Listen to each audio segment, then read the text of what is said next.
Hello，大家好。今日想講下呢個抗性澱粉嚇。咁抗性澱粉即係話對抗啲澱粉係嘛？即係令到冇咁多澱粉我吸收到啦。希望上咁有分幾種嘅喎？呢幾種點樣分嘅咧嚇？咁我哋可以分做5種嘅嚇。第一種其實本身係一啲種子嘅外殼入面已經揾到啊，啲全麥五穀類啊、種子乾豆都已經揾到㗎啦。第二種喺啲未熟嘅薯仔啊、一啲青嘅香蕉會揾到啦。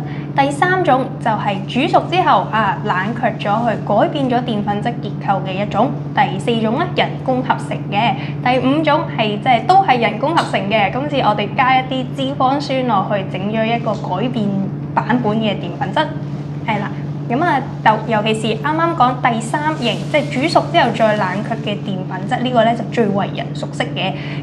當我哋加啲水去煮熱一個澱粉質嘅時候咧，大概溫度去到60至80度都未水滾嗰陣時咧，澱粉質嘅結構咧就會好似一條麻繩咁樣就會開始散開啦。咁佢散開嘅時候咧，就會開始吸一啲水分啦，令到成個粉漿咧變結咗喎。呢個過程有個名嘅糊化作用啦。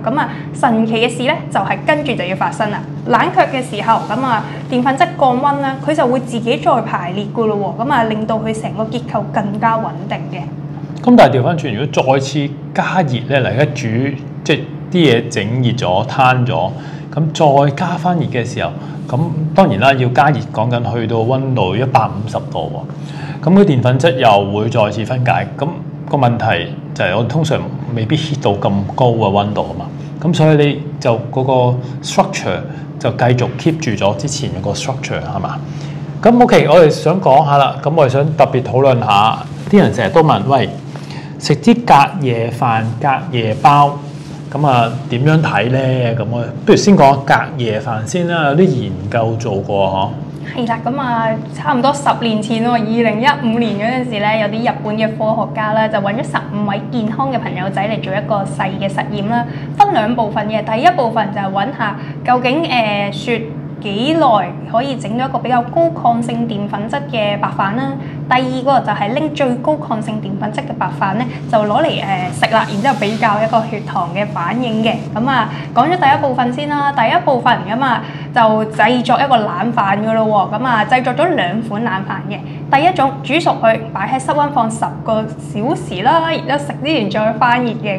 食物安全嗰方面就另一樣嘢啦。第二樣咧就係煮熟咗個飯，擺喺4度嘅環境底下雪1日，跟住食之前再翻熱嘅。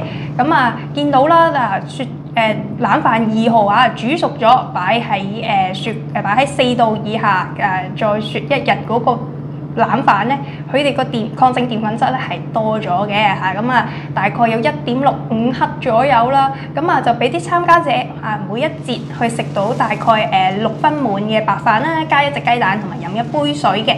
喺15分鐘、45分鐘、60分鐘嘅時間去度一度佢哋個血糖咯喎。就發現食咗冷飯嘅參加者咧，淨係喺開頭15分鐘嘅時候咧，佢血糖嘅水平會高少少。其他時間食白冷飯嘅參加者咧，其實係會相對低咗啲嘅。就見到其實唔多唔少都有幫助減少血糖嘅升幅嘅。OK，咁即係其實講緊冷飯就係有機會幫助佢嗰個血糖咧升得冇咁快啦，一啲抗性澱粉嚇，即係冇咁易吸收。咁麵包係咪都係有咁嘅概念咧？係啦，2023年嗰陣時咧，我哋又揾啲健康嘅參加者嚟做一個實驗咯。今次有32位嘅，就今次比較食新鮮焗起嘅白麵包啊，定係我雪唔同時間跟住再食之前翻熱嘅白麵包，睇下佢對血糖嘅升幅有啲乜嘢分別咯喎。雪嘅日子咧有唔同嘅，3日、5日、7日食之前再翻熱嘅啫。要啲參加者每日都要食到100克嘅麵包喎，新鮮嘅麵包或者雪唔同日子再翻熱嘅麵包啦。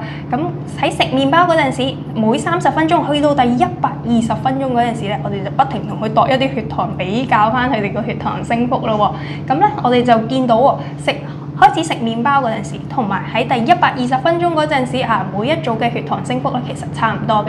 但係喺其餘嘅時間咧，我哋就見到冷藏間唔同再翻熱嘅白麵包咧，咁啊佢哋令到血糖升幅咧係明顯少好多嘅，咁啊大概少到25%左右，咁所以我哋都見到，咦食一啲雪凍咗嘅麵包，咁啊其實都可以幫助我哋控制血糖嘅喎。咁即係換言之，頭先提過研究就有3啦、5啦、7啦，咁越雪得耐係咪先至翻熱就係個抗性澱粉會高啲啊？其實差唔多，其實對個血糖咧都，如果你睇翻嗰25%，好似好多咁。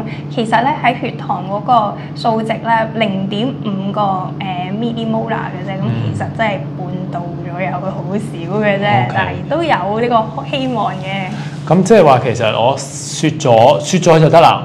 3啊、5啊、7啊日咧，其實嗰個分別都不算太大，係咪咁樣去理解會好啲咧？嗯，係啊。OK，好啦，咁當然啦，如果雪7日，我覺得好似耐咗啲啦，除非你擺喺冰箱裏邊啊，如果唔係，係啦，即係麵包新鮮食或者雪一雪佢，再整翻熱佢食，我覺得都可以嘅，好嘛 ？OK，咁今日條片嚟到呢度啦，講下呢個抗性澱粉嚇，冷飯或者啲雪過嘅麵包再叮翻熱佢食，咁其實對於見到對於個血糖都好似有啲幫助喎。OK，咁今日條片嚟到呢度，記住 share 啦、like 啦、subscribe 啦，同埋喺下邊留言啦，好嘛？OK，拜拜。